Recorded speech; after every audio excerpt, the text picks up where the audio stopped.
Don't forget to subscribe, like, comment, and share.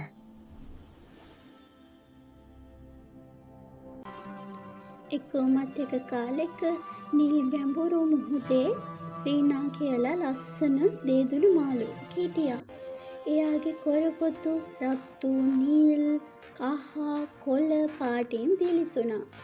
මුහුදේ හිටපු ලස්සනම මාළුවා එයා තමයි. හැමදාම උදේට අනිත් මුහුදු ජීවීන් එයා දිහා ආසාවෙන් බැලුවා. සියලු දෙනාගෙන් ලස්සනම මාළුවා එයා කියලා කිව්වා.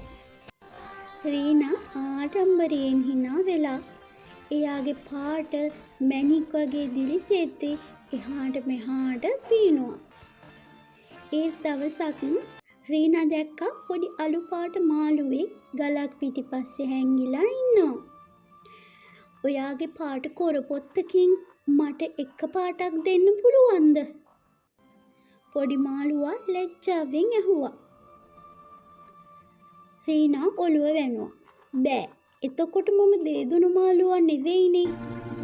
පොඩි මාළුවා දුකින් පීනා ගියා. ඊළඟ දවසේ රීනා දැක්කා එයාගේ පාටින් එකින් එක මැකිලා තියෙනවා කියලා.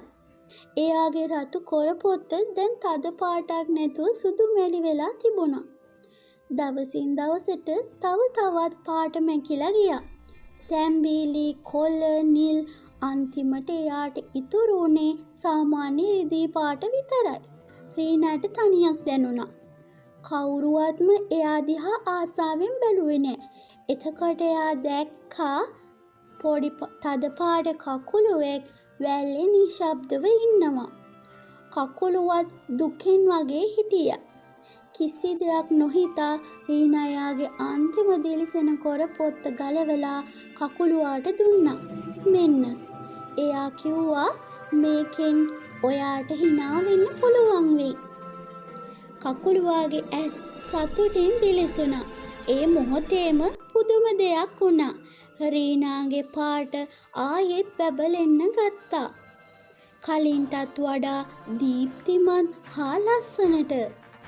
සියලුම මුහුදු ජීවීන් පුදුම වෙලා එයා වටේ එකතු වුණා. රීනා hina වෙලා කිව්වා මම මගේ පාට බෙදා දුන්නා. ඒක ආයෙත් මට ලැබුණා. ඒ දවසේ ඉඳන් රීනා එයාගේ පාට හැමෝම එක්ක බෙදාගත්තා.